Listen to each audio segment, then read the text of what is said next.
الحمد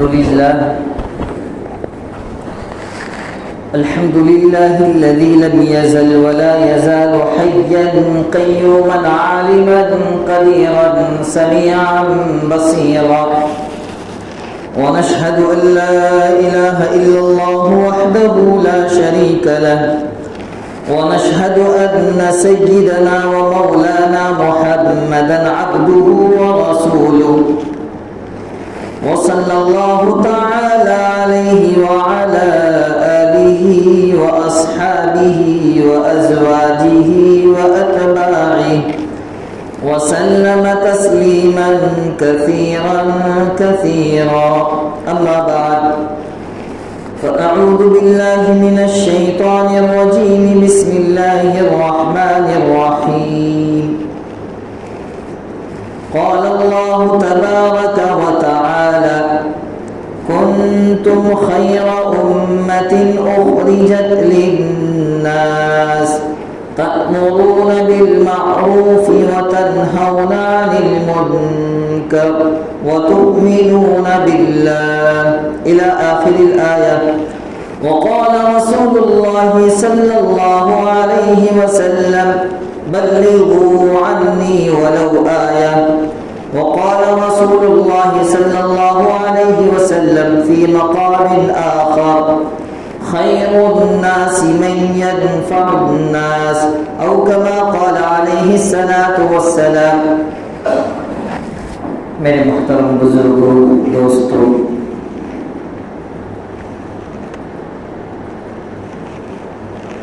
میں نے قرآن کریم کی آیت مبارکہ سورہ آل عمران آیت نمبر 110 آپ کے سامنے تلاوت کی ہے.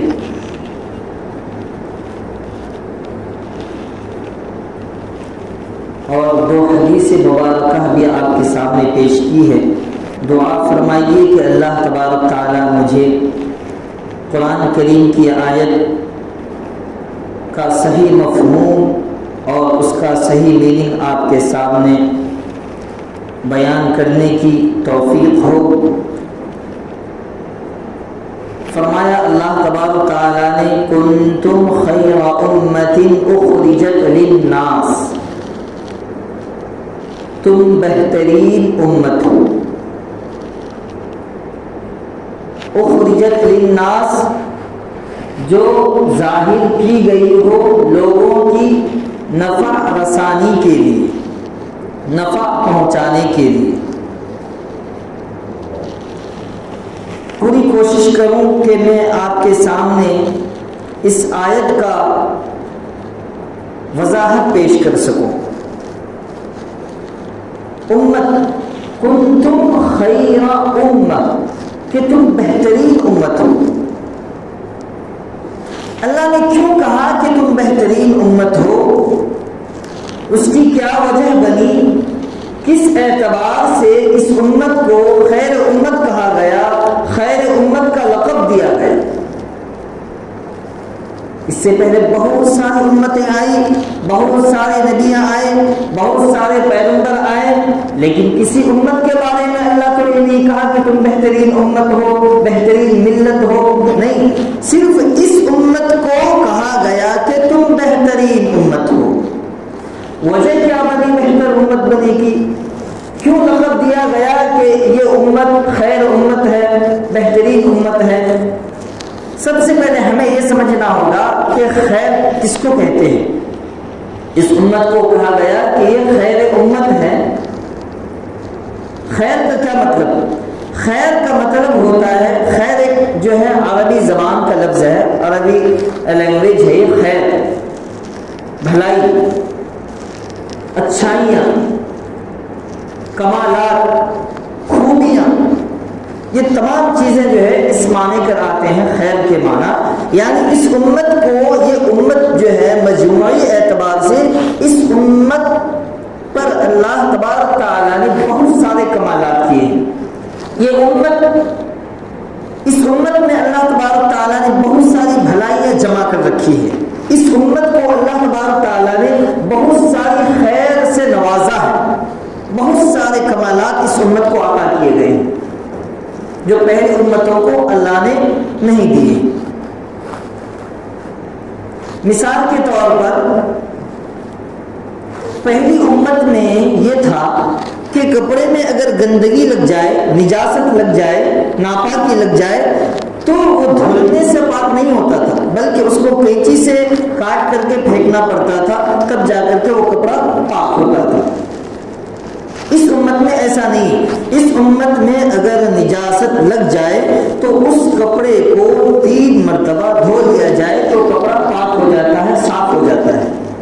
ایک بات۔ دوسری بات یہ ہے کہ پہلی امتوں میں اگر گناہ ہوتا تھا، اگر گناہ ہو جاتی تھی اس امت سے تو اللہ تبارک تعالیٰ کی طرف سے بڑی پکڑ ہوتی تھی۔ قوم لوط آپ نے سنا ہوگا، قوم لوط، حضرت لوط علیہ السلام کی قوم کی ایک بری عادت تھی، وہ آپ کو معلوم ہے۔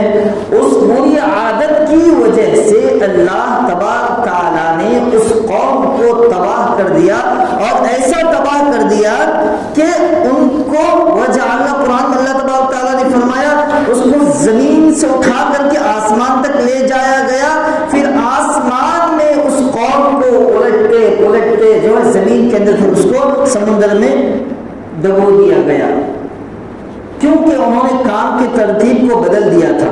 حضرت لوط علیہ السلام ایک نبی گزرے ہیں، حضرت ابراہیم علیہ السلام کے بھتیجے ہیں، حضرت ابراہیم علیہ السلام کے بھتیجے حضرت لوط علیہ السلام، ان کی قوم میں لواطت کا کام ہوا کرتا تھا، بدفحاشی۔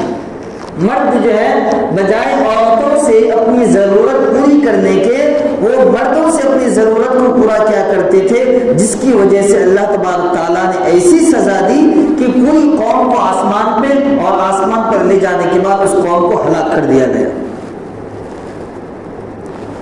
اسی طریقے سے پہلے امتوں کے اندر صدقہ زکوٰۃ قبول ہونے کا طریقہ یہ تھا کہ اپنے صدقے کو، یعنی سونے چاندی ہوا کرتے تھے، جواہرات ہوا کرتے تھے، یہ اگر اللہ کے راستے میں انہیں صدقہ کرنا ہوتا تھا تو پہاڑ کی چوٹی پہ لے جاتے، وہ چھوڑ کے آ جاتے، آسمان سے آگ آتی تھی اور آ کر کے اس کو کھا جاتی تھی۔ اگر آسمان سے آگ آ کر اس چیز کو کھا لیا جائے، کھا لیتی، تو سمجھا جاتا تھا کہ صدقہ قبول ہو گیا، اور اگر آسمان سے آگ آنے کے بعد اس چیز کو نہ کھاتی، چھوڑ کے چلی جاتی، یا یوں ہی وہ پیسے رقم پہاڑ کی چوٹی پہ پڑے رہتے، تو صدقہ خیر جو ہے زکوٰۃ ان کا قبول نہیں ہوتا تھا۔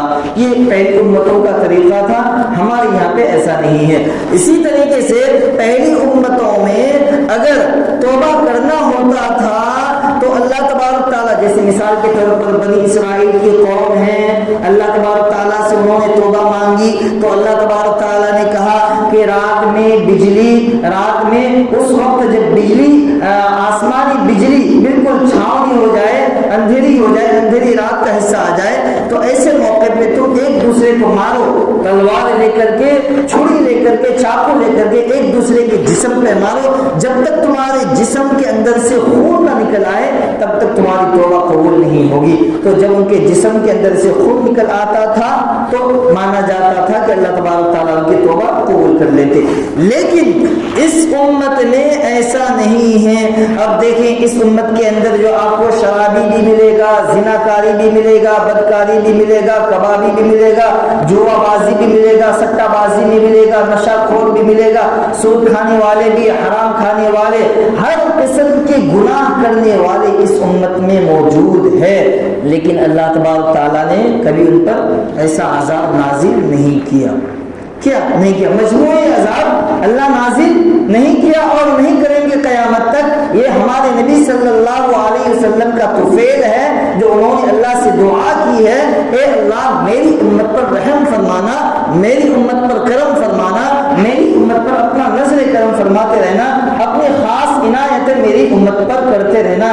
اس وجہ سے اللہ تبارک تعالیٰ نے اس امت کو محفوظ کر رکھا ہے، ورنہ اس امت کی جو برائیاں ہیں، ہر وہ برائی جو پہلے زمانے میں ہوتے تھے اس سے زیادہ برائیاں آج کے زمانے میں ہو رہی ہیں۔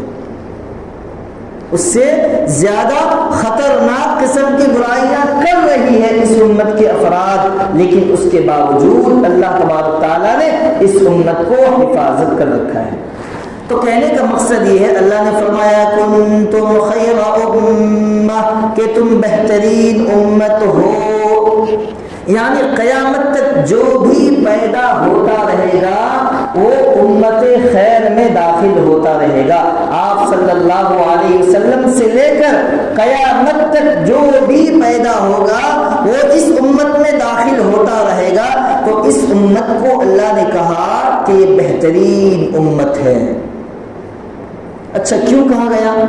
اس لیے کہا گیا بہترین امت، تأمرون بالمعروف وتنہون عن المنکر، اس لیے کہا گیا کہ یہ امت دوسروں کو بھلائی کی دعوت دیتی ہے، یہ امت خیر کی دعوت دیتی ہے، یہ امت کمالات کی دعوت دیتی ہے، یہ امت اچھائی کی دعوت دیتی ہے، اس لیے اس امت کو کہا گیا۔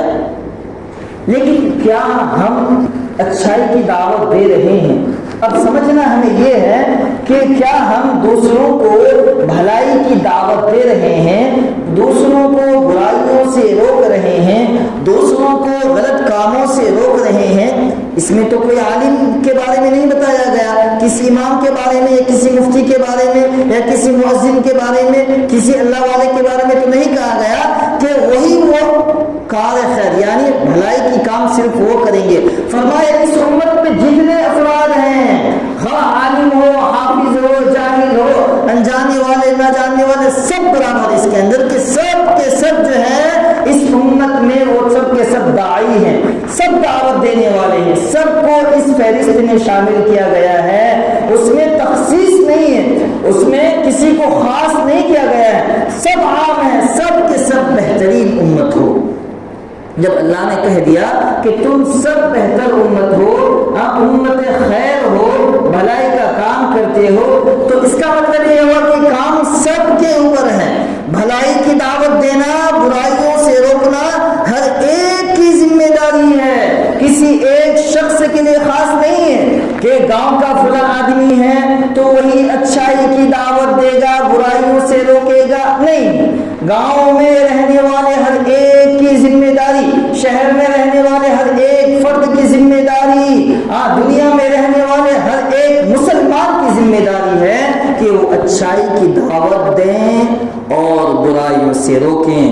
تأمرون بالمعروف وتنہون عن المنکر، مجموعی اعتبار سے اس امت میں جو بھی پیدا ہوتے رہیں گے قیامت تک، سب کی ذمہ داری ہے بھلائی کی دعوت دینا، خیر کی دعوت دینا، کمالات کی دعوت دینا، اچھائی کی دعوت دینا، دین کی باتیں سکھانا، بتانا اور برائیوں سے روکنا۔ بلغوا عنی ولو آیہ، میرے رسول صلی اللہ علیہ وسلم نے فرمایا پہنچا دو میری طرف سے اگرچہ ایک ہی آیت آپ کو معلوم ہے، ایک ہی بات اگر اسلام کی دین کی آپ کو معلوم ہے تو پہنچا دو، دوسروں تک پہنچا دو اس کو، اپنے لیے مت رکھو۔ تخصیص کسی کے لیے نہیں، عام آدمی بھی اس میں شامل، دین والا بھی اس میں شامل، دین کو سمجھنے والا بھی اس میں شامل، خواہ گاؤں میں رہنے والے، شہر میں رہنے والے، دیہات میں رہنے والے، یا کسی چیز پر وہ منصب، کسی منصب پر فائز ہو،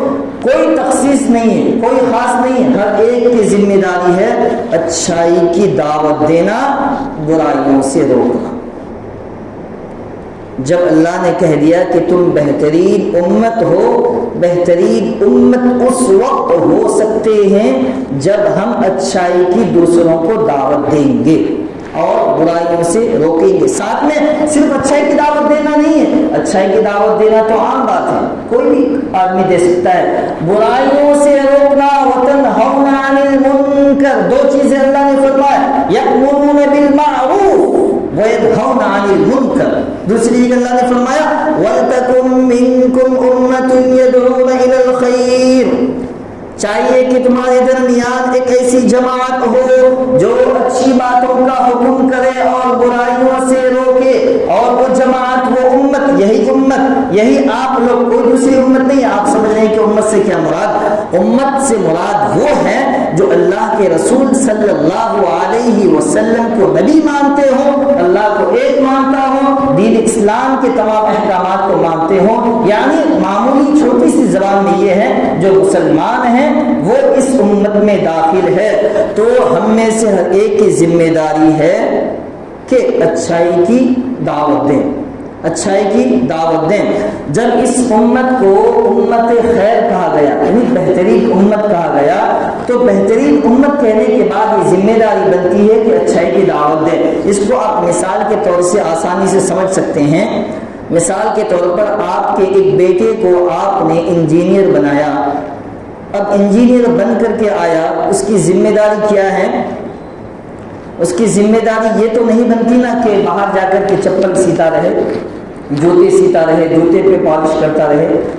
انجینئر آپ نے بنایا، پیسے خرچ کیے، آپ نے وقت لگایا، گھر سے باہر رہ کر کے انہوں نے علم حاصل کیا، آپ نے اتنا بڑا عہدہ ان کو نوازا ہے۔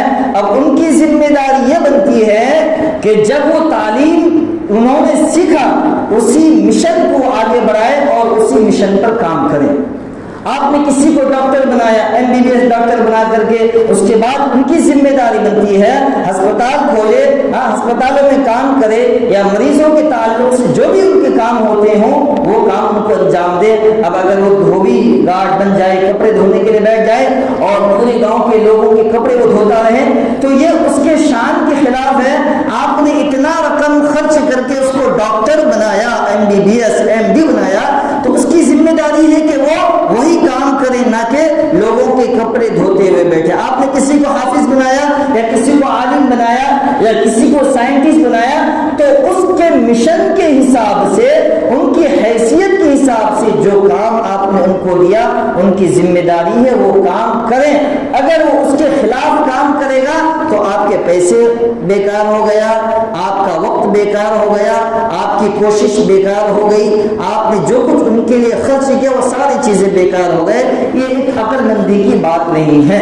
اسی طریقے سے جب اللہ نے کہا کہ تم بہترین امت ہو، بہترین امت ہو، ہر ایک بہتر ہے، ہر ایک بہتر ہے، تو ہر ایک بہتر ہونے کے ساتھ ساتھ میں ذمہ داری کیا بنتی ہے کہ بھلائی کا حکم کریں، برائیوں سے روکیں۔ خود اللہ کہہ رہا ہے قرآن میں کہ تم بھلائی کے لیے نکل، تم دکانوں میں بیٹھنے کے لیے، تم کاروباروں میں بیٹھنے کے لیے اور تم دوسری دنیا کے کاموں کرنے کے لیے نہیں نکالے گئے ہو، بلکہ بھلائی کی دعوت کے لیے نکالے گئے ہو۔ تم میں سے ہر ایک داعی ہے، ہر ایک دعوت دینے والا ہے، مدعو نہیں ہے۔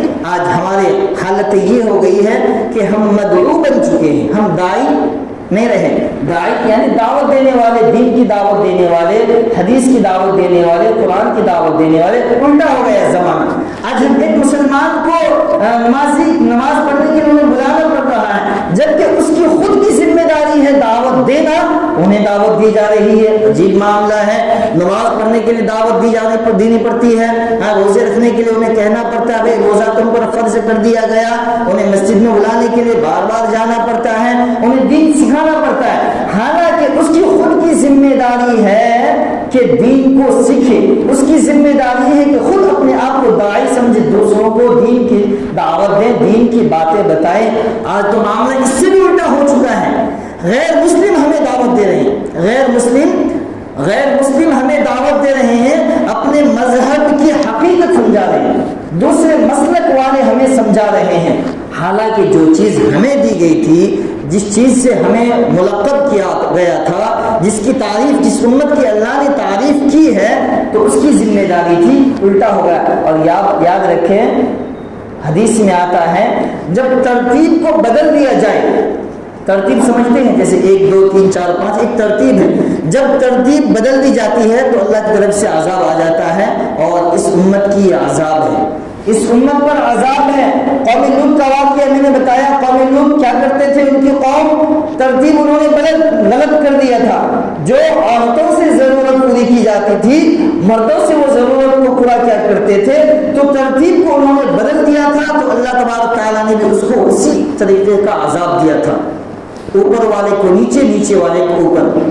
اس امت میں بھی ایسا ہو رہا ہے. دین کی دعوت دینے کی ذمہ داری داعی ہم ہیں. اللہ نے ہمیں کہا گیا یہ چیز اور یہ بہترین نعمت ہمیں دی ہے.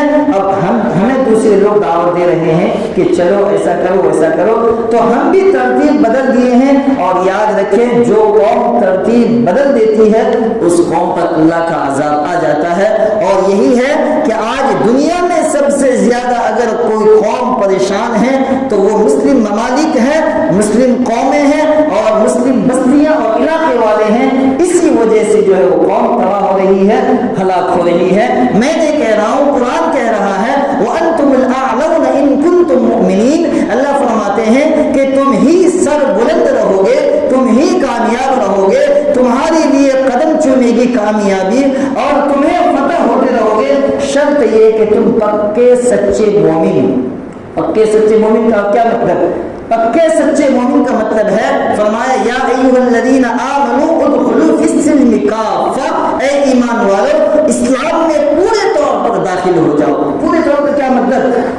حلال کاشتکاری ہو, حلال کاروباری ہو, حلال غذائیں ہوں, حرام کاروباروں سے اپنے آپ کو بچانا, رشوت سے بچانا, سود سے بچنا, اپنے آپ کو زنا کاری سے بچانا, بدفحاشی سے بچانا. ہر وہ تمام برائیاں جو آپ کے ایمان کے لیے خطرے ہو سکتے ہیں, ہر وہ جراثیم جو آپ کے ایمان پر حملہ کر سکتا ہے, ہر وہ گندگی جو آپ کے دل اور آپ کی نورانیت کو بند کر سکتے ہیں, ان تمام چیزوں سے اپنے آپ کو بچانا ایک سچے مومن کی مثال ہے. اور جو سچے مومن ہو جائے گا, پکے مومن ہو جائیں گے, وَأَنْتُمُ الْأَعْلَوْنَ, پھر وہ کامیاب ہوتا ہوا نظر آئے گا. جہاں پہ بھی آپ کو کامیابی نظر آتی ہے اس کے پیچھے ایک پکے ایمان ہونے کی حیثیت ہے. صحابہ کرام کی زندگی ہمارے لیے مثال ہے. صحابہ کی زندگی کسی ایک کی مثال, کسی ایک صحابی کی زندگی کو اٹھائے ہم, کسی ایک صحابی کی زندگی کو پڑھیں, تاریخ میں سیرت میں موجود ہے. صحابہ کرام کی ہر ایک کی زندگی کامیاب تھی. کیوں؟ اس لیے کہ انہوں نے اپنے ایمان کو مضبوط بنایا تھا. قرآن نے کہہ دیا تھا کہ پکے مومن ہو جاؤ, تو صحابہ کرام پکے مومن ہو گئے تھے. اس لیے میرے دوستو, اللہ تبارک تعالیٰ نے کہہ دیا کنتم خیر امت اخرجت للناس.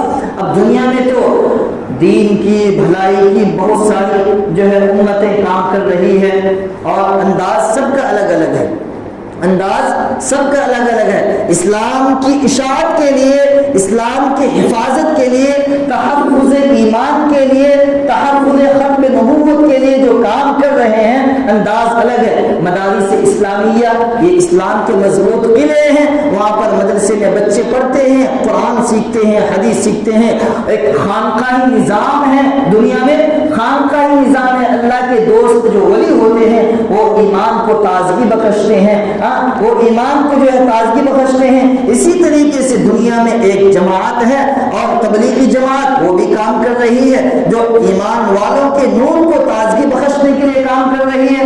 تو انداز سب کا جو ہے انداز الگ الگ ہے, لیکن کام کر رہے ہیں سب ایک کے لیے. تو ہم میں سے ہر ایک کی ذمہ داری ہے کہ اچھائی کا کام خود بھی کریں, اچھائی کی دوسروں کو دعوت دیں. اگر کوئی آپ کے سامنے غلط کر رہا ہے تو اللہ کے رسول صلی اللہ علیہ وسلم نے فرمایا طاقت ہے تو ہاتھ سے روکو. اگر طاقت دی ہے, اگر سامنے والا ایسا ہے اس سے زیادہ آپ کے اندر طاقت ہے اور ہاتھ سے رکھنے کی آپ طاقت رکھنے کے ساتھ ساتھ روک سکتے ہیں اس کو, اس غلط کام سے, برائی سے, تو اپنے ہاتھ سے روکیں.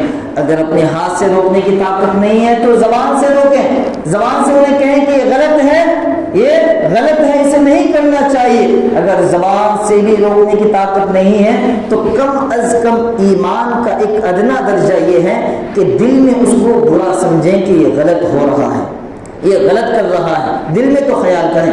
آج تو ہمیں یہ پتہ ہی نہیں چلتا کہ کون سی چیز اچھی ہے اور کون سی چیز بری ہے. ہم امتیاز ہی نہیں کر پاتے ہیں کہ کون سی چیز اچھائی ہے اور کون سی چیز بھلائی ہے اور کون سی چیز کس چیز کے اندر خرابی ہے. خود ہم امتیاز نہیں کر پا رہے ہیں. تو ایک مسلمان ہونے کی ذمہ داری ہے کہ اگر آپ کے سامنے کوئی غلط کام کر رہا ہے تو یہ آپ کی ذمہ داری ہے. فرض علی کفایہ بتایا گیا ہے, یہ فرض کے درجے میں ہے اور یہ ضروری ہے کہ آپ اس کو اس غلط کام سے روکیں۔ اگر کوئی آپ کے سامنے شراب پی رہا ہے انہیں منع کریں، اگر کوئی آپ کے سامنے جوا کھیل رہا ہے اسے منع کریں، اگر آپ کے سامنے کوئی نشہ پی رہا ہے، نشہ کر رہا ہے، انہیں روکیں۔ یہ وہ جراثیم ہے، یہ وہ گندگی ہے جس کی وجہ سے ہمارا معاشرہ خراب ہوتا ہے، ہماری بستی خراب ہوتی ہے، ایک دوسرے پہ اس کا اثر پڑتا ہے۔ آج کے نوجوان ہمارے کم عمر میں ہی 10-12 سال میں ایسے نشہ کرتے ہیں، الامان والحفیظ، چھوٹے بچے شراب پی رہے ہیں۔ تو یہ عادتیں وہ ہے جس کی وجہ سے ماں باپ کی جو ہے کوتاہی کہیں یا غلطی کہیں، جو ہمارے نوجوان بچے مسلمان طبقے جو ہے اس میں زیادہ تر جو ہے ملوث ہے اور داخل ہوتے جا رہے ہیں۔ تو یہ ہماری ذمہ داری ہے کہ ہم انہیں روکیں ان غلط کاموں سے۔ ہم عام طور سے دیکھتے ہیں کہ وہ غلط کرتا بھی ہے تو نہیں روکتے ہیں، نہیں ٹوکتے ہیں، چھوڑ دیتے ہیں اپنی آنکھوں سے۔ نہیں، اللہ کے رسول صلی اللہ علیہ وسلم نے فرمایا خیر الناس من ينفع الناس۔ جب اللہ نے بتا دیا کہ تم بہترین امت ہو، بھلائی کے لیے نکالی گئی ہو، اور دوسری حدیث میں فرمایا خیر الناس من ينفع الناس، تم میں بہترین انسان وہ ہے جو دوسروں کو بھلائی، من ينفع الناس، نفع پہنچائے، دوسروں کو بھلائی کی دعوت دے، نفع پہنچائے۔ تو نفع کیسے پہنچائیں گے؟ صرف جو ہے پیسے دینا ہی نفع نہیں ہے، کسی کو برائی سے روکنا بھی نفع ہے، کسی کو غلط کام سے روکنا بھی نفع ہے، کسی کو شراب کی دکان سے ہاتھ پکڑ کر کے ان کو سمجھانا اور ان کی اس کی غلاظت پر انہیں بتانا کہ اس میں کیا نقصانات ہیں، یہ بھی جو ہے آپ کے لیے ایک بھلائی پہنچانے کا ذریعہ ہے۔ تو اسباب، راستے، طریقے بہت سارے ہیں، ہم دوسروں کو روک سکتے ہیں۔ آج شراب کی عادت، شراب اتنی عام ہو چکی ہے۔ ابھی میں کتاب میں پڑھ رہا تھا کہ شراب کی وجہ سے لاکھوں کروڑوں بیماریاں اور گھر کے فسادات بڑھ رہی ہیں۔ میاں بیوی کے درمیان، اہل و عیال کے درمیان، خاندان کے درمیان، بیوی بچوں کے درمیان زیادہ تر بیماریاں جو بڑھ رہی ہے، طلاق کی نوبت، خلا کی نوبت، ایک دوسرے کو چھوڑنے کی نوبت جو آ رہی ہے، میں نے پڑھا اس میں لکھا ہے کہ صاف طور پر لکھا ہوا ہے سب سے زیادہ شراب کی وجہ سے، کیونکہ شراب ایک ایسی چیز ہے کہ پینے کے بعد انسان اپنی عقل کھو بیٹھتا ہے، اپنی عقل کھو بیٹھتا ہے۔ یہ آگے بات بتانے کی نہیں تھی، واقعہ اس میں لکھا ہوا ہے، بتانے کی نہیں، اس کے باوجود میں بتا رہا ہوں۔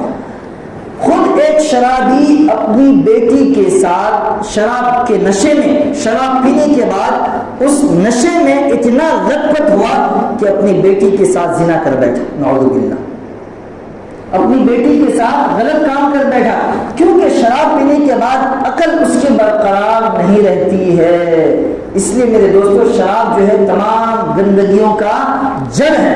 حدیث میں فرمایا کہ الخمر ابغض من الجرائم، کہ شراب جو ہے تمام گندگیوں کی بیماری ہے۔ شراب پینے کے بعد ہر بیماری کرتے رہتا ہوں، تمام جو ہے بیماریاں اور تمام غلط کام کرتے رہتا، اس لیے شراب سے بچنا چاہیے۔ آج شراب اتنی عادی اور اتنی عادت بن چکی ہے کہ شراب کی وجہ سے لوگ جو ہے مر رہے ہیں، شراب کے نشے میں مر رہے ہیں۔ مسلمان کا ایک اچھا طبقہ جو ہے اس میں ملوث ہے، اور شراب پینے کے بعد اس کی روح نکل جاتی ہے۔ اب بتائیں، شراب پینے کی حالت میں اگر موت ہو جائے تو کیا وہ اسلام میں باقی رہے گا؟ نہیں رہتا، اسلام کے اندر نہیں رہتا۔ وہ شراب پینے کے بعد اس کے دل سے ایمان نکل جاتا ہے۔ جب انسان چوری کرتا ہے، چوری کرتے کے وقت وہ دل سے ایمان نکل جاتا ہے۔ زنا کرتا ہے، زنا کرنے کے وقت اس کے دل سے ایمان نکل جاتا ہے۔ انسان شراب پیتا ہے تو شراب پیتے وقت جو ہے ایمان نکل جاتا ہے۔ انسان نشہ استعمال کرتا ہے تو نشے میں تھوڑی دیر کے لیے ایمان نکل جاتا ہے۔ اگر نشے میں کوئی مر جائے تو اس کا مطلب وہ کفر کی حالت میں مر چکا ہو۔ تو کتنی بڑی سزا ہے، کتنی بڑی ہمارے لیے شرمندگی کی بات ہے۔ ہمارے مسلمان بھائی اتنا اس کے اندر ملوث سے، اللہ حفاظت فرمائے۔ تو کہنے کا مقصد یہ ہے کہ اللہ تبارک تعالیٰ نے جس لقب سے ہمیں ملقب کیا ہے کہ تم بہترین امت ہو، تو بہتر امت بن کر ہی رہے۔ آپ اچھائی کی دعوت دیں، آپ خود بھی اچھے لائن میں آ جائیں، اچھے کام کریں، بھلائی کی کام کریں، اور اپنے اندر اچھے خیالات پیدا کریں، اپنے اندر اچھے کمالات پیدا کریں، اپنے اندر اچھی خوبیاں پیدا کریں، تاکہ آپ دوسروں کو بھی اچھے اچھی خوبیوں کی دعوت دے سکیں، دوسروں کو بھی بھلائی کی دعوت دے سکیں، یہ ہماری ذمہ داری ہے۔ تأمرون بالمعروف وتنہون عن المنکر وتؤمنون باللہ، اور یہ امت وہ ہے جو اللہ پر ایمان رکھتے ہیں۔ ہم سب اللہ پر ایمان رکھتے ہیں، ہمارا ایمان ہے، ہم اللہ کو ایک مانتے ہیں، اللہ کے رسول صلی اللہ علیہ وسلم کو آخری نبی مانتے ہیں، وہ ہمارے آخری نبی ہیں، یہ ہمارا ایمان ہے۔ ساتھ ساتھ میں ہماری یہ ذمہ داری ہے کہ ہم اچھائی کی دوسروں کو دعوت دیں اور دوسروں کو برائیوں سے روکیں، یہ ہماری ذمہ داری ہے۔ اللہ تعالیٰ سے دعا کریں کہ اللہ تبارک تعالیٰ ہمیں ان باتوں پر عمل کی توفیق عطا فرمائے۔ جو کچھ کہنے میں بھول چوک ہو گئی ہے اللہ تبارک تعالیٰ ہم سبوں کو معاف فرمائے۔ وآخر دعوانا الحمد للہ رب العالمین۔ جو حضرات سنت ادا نہیں کی اس سنت ادا